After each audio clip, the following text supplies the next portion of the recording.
మరి block buster speech ని మరొకసారి ఇవ్వడానికి బండ్ల గణేష్ గారు వచ్చేస్తున్నారు.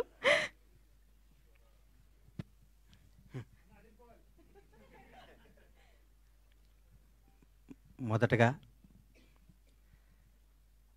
మీ జీవితాలు ఎలా ఉన్నా మీరు అతి సామాన్యమైన జీవితం గడుపుతూ కూడా మీ భార్య బిడ్డల కంటే సినిమా రంగాన్నే మక్కువ చేసుకొని సినిమా రంగమే మా అందరికీ వారదై సారదై మాలో ఎవరికి టాలెంట్ ఉన్నా దాన్ని జనానికి తెలియజేయడానికి కృషి చేస్తూ అహర్నిశలో పనిచేస్తున్న నా పాత్రికేయ మిత్రులందరికీ పాదాభివందనాలు.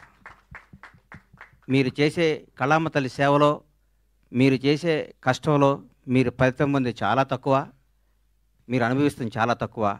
మీ ద్వారా మీరు రాసిన మీ చేతి ద్వారా మీరు రాసి మీ పెన్ను ద్వారా కొన్ని జీవితాలు కొన్ని అద్భుతమైన స్థాయిలోకి తీసుకొచ్చిన మీ అందరికీ మీ రుణం తీర్చుకోలేంది. మీ అందరినీ ప్రతి ఒక్క తెలుగు ఇండస్ట్రీలో ఉన్న ప్రతి ఒక్క టెక్నీషియన్ కానీ ఆర్టిస్ట్ కానీ ప్రతి ఒక్క నిర్మాత కానీ మిమ్మల్ని హృదయాల్లో పెట్టుకొని చూసుకోవాలి. ఎందుకంటే మిమ్మల్ని ప్రేమించడం తప్ప మీకు మేము ఇచ్చి కొనలేము, మీ అభిమానాన్ని మేము పొందలేము, మీ ఆశీస్సులు తప్ప. మీ అందరికీ ఫస్ట్ ఉదయపూర్వక ధన్యవాదాలు తెలియజేస్తున్నాను. ఎందుకంటే దాదాపు 7 సంవత్సరాల తర్వాత సినిమా రంగం మీడియా ద్వారా రావడం జరిగింది. మీడియా రంగంలో నాకు ఎంతో సన్నిహితులు. నేను 32 ఏళ్ల కిందట వినాయకరావు గారు నాకు ఫస్ట్ ఇండస్ట్రీకి వచ్చిన పరిచయం. వినాయకరావు గారు, బాలరెడ్డి గారు, బిఏ రాజు గారు, మోహన్ కోటెడ్డి గారు, జగన్ గారు, ఎందరో, మన భాస్కర్ భట్ల నా స్నేహితుడు, గంగాధర శాస్త్రి గారు, అన్నీ రవి, రకరకాల మంది ఎంతోమంది ప్రవాహం పడుతూ ఉన్నారు, కొత్త వాళ్ళు వస్తున్నారు. కానీ మీకు అందే తక్కువ, మీరు పడే కష్టం ఎక్కువ. మీ విలువ తీర్చుకోలేంది, మీరు చేసే శ్రమకి వెల కట్టలేంది. మీ అందరికీ హృదయపూర్వక ధన్యవాదాలు. గబ్బర్ సింగ్. నా తల్లిదండ్రులు నాకు జన్మనిస్తే పవర్ స్టార్ పవన్ కళ్యాణ్ ఆయన నాకు బతుకునిచ్చాడు. పవన్ కళ్యాణ్ గారి గురించి ఎంత చెప్పుకున్నా నేను తక్కువే. నేను ఆర్థికంగా ఎంత స్థాయికి వెళ్ళినా కానీ పవన్ కళ్యాణ్ లేకపోతే నాకు ఈ క్రేజు ఈ పేరు ఉండేది కాదు. మామూలుగా చిన్న చిన్న వేషాలు వేస్తూ ఉండి అప్పటికి కూడా ఏ రోజు కూడా బండ్ల గణేష్కి క్యారెక్టర్ కావాలి, ఈ క్యారెక్టర్ బండ్ల గణేష్ అనే స్థాయికి నా జీవితంలో రావటం జరగలేదు. వేషాలు వేయటం జరుగుతూ ఉండేది, రకరకాలు ఉండేది. ఒకనొక టైంలో అప్పుడు అసిస్టెంట్గా ఉన్న మా blockbuster director Harish Shankar garu కూడా నాకు ఒక చింతకాయల రవి అనే సినిమాలో నన్ను రికమెండ్ చేసి అమెరికా పంపించారు. అప్పటి నుంచి మా సన్నిహిత సంబంధాలు మాకుండే. నన్ను నిర్మాతం చేశారు పవన్ కళ్యాణ్ గారు. ఒకరోజు పిలిచి ఎందుకో అన్నాడు, కానీ నువ్వు సినిమాలు చేస్తావు, నేను నిర్మాత చేస్తాను. నేను షాక్ అయ్యి, నేను నమ్మలేదు. నన్ను నేను నమ్ముకోలేని పరిస్థితిలో కూడా నన్ను నిర్మాత చేస్తే చాలామంది ఆయన అభివృద్ధి కోరుకుని ఆయన సన్నిహితులు కూడా నువ్వేంటే గణేష్ సినిమా చేయటం అంటే కూడా నేను మాట ఇచ్చాను, మాట తప్పను అని నన్ను నిర్మాతం చేసిన పవన్ కళ్యాణ్ గారికి ఈ సందర్భంగా ఇంకొకసారి పాదాభివందనాలు తెలియజేసుకుంటున్నాను. గబ్బర్ సింగ్ ఒక చరిత్ర. ఈరోజు మార్నింగ్ ఎక్కడో వాకింగ్ చేసి బయటకు వస్తుంటే, ఏందన్నా గబ్బర్ సింగ్ రిలీజు అంటున్నావు, టీవీలో వస్తుంది, గొడవ ఉంది, రెండో రిలీజ్కి ఎంత క్రేజ్ అయిందా అని అడిగాడు ఒక ఆయన. నేనన్నా, హిందువులకి భగవద్గీత, ముస్లింలకి ఖురాన్, క్రైస్తవులకి బైబిల్ ఎంత పవిత్రమైందో పవన్ కళ్యాణ్ అభిమానులకు కూడా గబ్బర్ సింగ్ ఎంత పవిత్రమైందిరా బాబు, అది అప్పుడు చిరస్థాయిగా గుండెల్లో ఉండిపోయేది అని చెప్పాను. దాని గురించి మనం ఏం చేయలేం. ఈ సినిమా అణువణువున ఏ బ్రహ్మ ముహూర్తాన భగవంతుడు ఈ ముహూర్తాన్ని క్లాప్ కొట్టించాడో కానీ ఏ బ్రహ్మ ముహూర్తం హరీష్ శంకర్ గురించి చెప్పాలి. హరీష్ శంకర్ అనేవాడు జీవితంలో కోపానికి పగకి తేడా ఉంటుంది. కోప్పడేవాడు ఎవడో హానికరదు. కోపం అనేది నీడపాము లాంటిది, అది కరిచిన ప్రమాదం లేదు. పగ అనేది నాగుపాము లాంటిది, కరిస్తే చచ్చిపోతాం. మేమందరం కోప్పడే బ్యాచ్ అది. మేము ఏదన్నా గబగబ మాట్లాడుతుంటాం కానీ మేము ఏది మనసులో పెట్టుకోం. మాకు ఆ క్షణం నా పని అయిపోవాలి, ఆ క్షణం అది అయిపోవాలి. అంతేగాని మాకు కోపమో మాకు ఈగోనో మాకు మాట్లాడటం రాదని మీరు అనుకోవద్దు.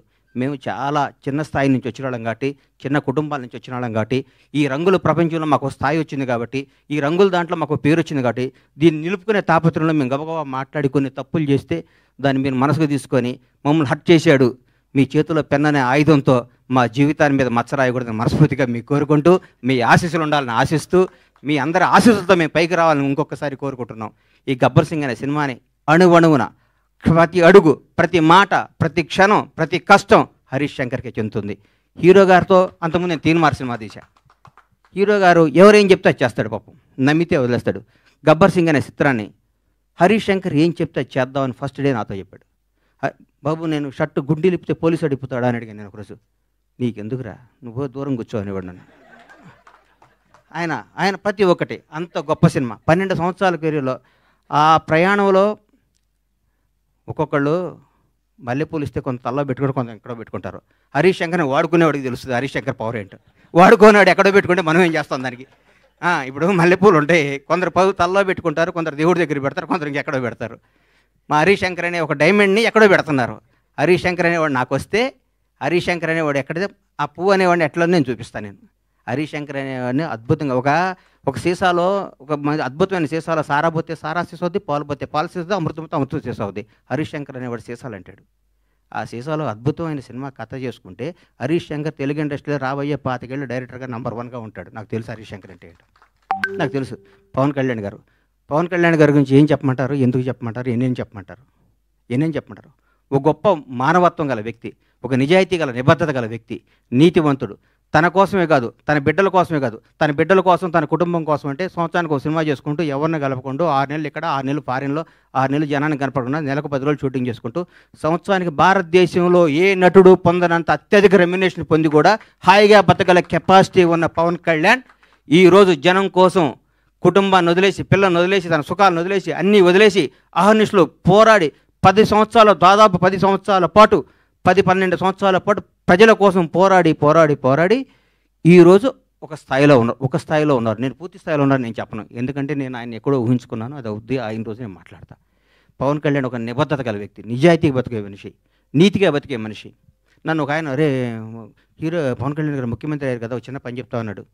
నేను పైనుంచి కింద చూశాను, నిన్ను నన్ను కొడతాడు నాయన, మన కొందరిని దూరం నుంచి చూడాలి, కొందరు దగ్గరికి వెళ్తాను ట్రై చేయకూడదు, మనకు అనవసరం అవన్నీ, ఆయన ఎప్పుడు పిలిస్తే వెళ్దాను వదిలేయని చెప్పాను. అట్లాంటి పవన్ కళ్యాణ్ గారితో గబ్బర్ సింగ్ లాంటి సినిమా తీయటం, దాన్ని రిలీజ్ చేయాలని 1 year బ్యాక్ నేను, నా మిత్రుడు మర్చిపోయాను. ఈ గబ్బర్ సింగ్ అనే సినిమాని ఎట్లా రిలీజ్ చేయాలంటే దీన్ని హీరో గారిని నాకంటే ఎక్కువ ప్రేమించేవాడు ఎవరున్నారు, ప్రేమించి ఈ సినిమా రిలీజ్ చేయాలి, ప్రేమించి ఈ సినిమా డైరెక్ట్ చేశాడు హరీష్ శంకర్, ప్రేమించి ఈ సినిమా తీశాను నేను, ప్రేమించి అద్భుతంగా మ్యూజిక్ చేశాడు దేవిశ్రీ ప్రసాద్.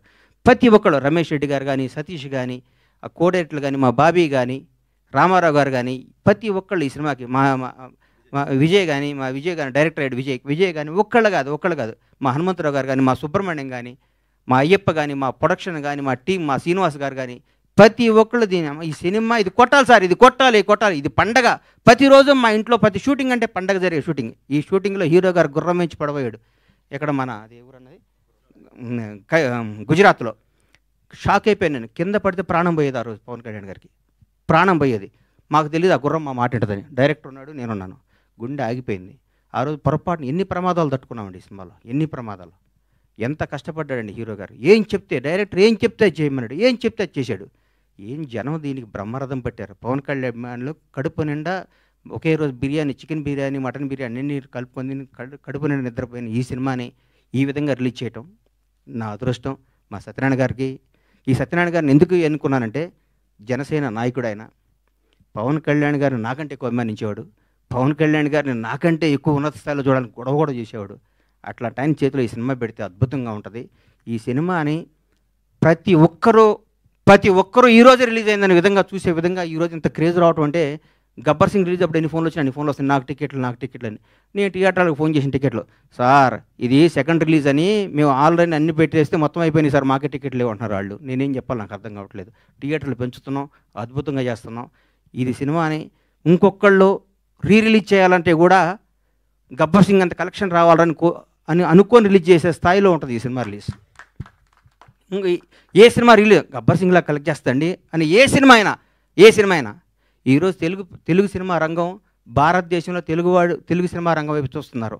ఒకప్పుడు బాంబే అనేవాళ్ళు, తమిళనాడు, చెన్నై ఎట్లా అనేవాళ్ళు. ఈరోజు ఇండియన్ మొత్తం, ఒక రాజమౌళి, ఒక సుకుమార్, ఎంతోమంది, ఒక మన నాగశ్విన్, అద్భుతమైన డైరెక్టర్లు మన ఇక్కడి నుంచి వెళ్తున్న. భారతదేశం మొత్తం తెలుగు వాడిని చూసి తెలుగు నిర్మాత, తెలుగు డైరెక్టర్, తెలుగు యాక్టర్ని గర్వంగా చూస్తున్న స్థాయికి వస్తే, ఈ రంగంలో నేను 7 సంవత్సరాల సినిమా తీయడం చాలా బాధ అనిపిస్తుంది.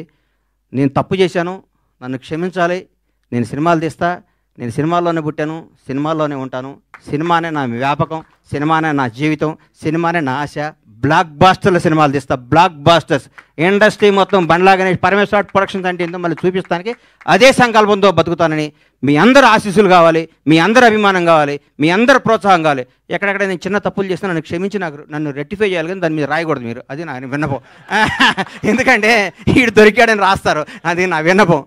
అందుకే థ్యాంక్ యూ. ఈ సినిమాను ఆదరించి మళ్ళీ ఈ సినిమాకు వచ్చే కలెక్షన్స్ బిత్తరపోయే విధంగా ఉండాలని మనస్ఫూర్తిగా కోరుకుంటూ, ముఖ్యంగా పవర్ స్టార్ అభిమానులకి మనందరికీ నేను చెప్తున్నా, ఇంతకుముందు పవర్ స్టార్ పవన్ కళ్యాణ్ గారు మనం ఏం చేసినా పవన్ కళ్యాణ్ అభిమాని ఎగిరినా ఒక న్యూసే, తగ్గిన న్యూసే. ఇప్పుడు నేను చెప్తున్నా, గౌరవ ఆంధ్రప్రదేశ్ రాష్ట్ర ఉప ముఖ్యమంత్రి, జనసేన నాయకుడు, ఈరోజు భారతదేశాన్ని పరిపాలిస్తున్న ప్రభుత్వంలో ఒక కీలక పాత్ర పోషిస్తున్న మహోన్నత వ్యక్తి. మనం థియేటర్లో చాలామంది థియేటర్లు ఎందుకు ఇవ్వట్లేదు అంటే, బాబోయ్ మీ పవన్ కళ్యాణ్ ఫ్యాన్స్ మా సీట్లు ఎరగొడతారంటున్నారు. మీ అందరికీ చెప్తున్నాం సార్, ఎగ్జిబిటర్స్ అందరికీ, మా పవన్ కళ్యాణ్ ఫ్యాన్స్ ఇంతకు ముందు కాదు, క్రమశిక్షణ గల వాళ్ళు, మీ సీట్లు ఎరగొట్టరు, ఆనందం తెలియజేసుకుంటారు, మీకు ఏ నష్టం చేయరు. దయచేసి మాకు థియేటర్లు ఇవ్వండి. దయచేసి చేతులెత్తి నమస్కరిస్తున్న ఎగ్జిబిటర్స్ అందరికీ థియేటర్స్ ఇవ్వండి. పవన్ కళ్యాణ్ ప్రతి ఒక్క అభిమాని సెప్టెంబర్ 2వ తారీఖు నాడు ఉదయాన్నే గుడికి వెళ్తాడు, 11 థియేటర్కి వెళ్తాడు. ఇది కన్ఫర్మ్. గుడికి వెళ్ళి పవన్ కళ్యాణ్ 100 ఏళ్ళు బతకాలనుకుంటారు, థియేటర్కి వచ్చి పవన్ కళ్యాణ్ ఉత్సవాలు చూసుకుంటారు. ఈ రెండింటిని మాత్రం మీరు మమ్మల్ని నిరుత్సాహపరచొద్దు. దయచేసి ఆంధ్రప్రదేశ్లో ఉన్న తెలుగు రాష్ట్రాల్లో ఉన్న ప్రతి ఎగ్జిబిటర్కి చేతులెత్తి నమస్కరిస్తే రిక్వెస్ట్ చేస్తున్నా, థియేటర్ మీ థియేటర్ పవన్ కళ్యాణ్ ఫ్యాన్స్ తరపున, పవన్ కళ్యాణ్ అభిమానుల తరపున, ఒక అభిమానిగా, పవన్ కళ్యాణ్ భక్తుడుగా నేను మీ అందరికీ మాటిస్తున్నాను, మా వాళ్ళు థియేటర్లు ఎరగొట్టరు, థియేటర్లు ఆగం చేయరు. పవన్ కళ్యాణ్ మనుషులు అండి మేము. మా బాస్ ఇలా ఆంధ్రప్రదేశ్ రాష్ట్ర ఉప ముఖ్యమంత్రి, జనసేన అధ్యక్షుడు, ఇంతకుముందు పవర్ స్టార్ కాదు. మేము మా దేవుడి కోసం మీకు ఏ హాని తలపెట్టం, మేము అభిమానించుకుంటాం. ఈ గబ్బర్ సింగ్ సినిమా తీస్తే మాకు దైవ దర్శనం జరిగినట్టు, కాబట్టి మా దైవ దర్శనానికి మీరు ఆటంకం కలిగించొద్దని రిక్వెస్ట్ చేస్తున్నాం. ఈరోజు ప్రతి ఒక్క కార్యకర్త, తెలుగుదేశం లేదు, బీజేపీ లేదు, ఆంధ్రప్రదేశ్లో ఉన్న జనసేన ప్రతి ఒక్కళ్ళ రోజు థియేటర్లో ఉంటా ఉంటున్నారు. మీరు థియేటర్లు ఇవ్వకపోతే ఎట్లా సార్? ఇవ్వండి, దయచేసి ఇవ్వండి, మమ్మల్ని ఎంకరేజ్ చేయండి. Thank you. Super sir, thank you so much.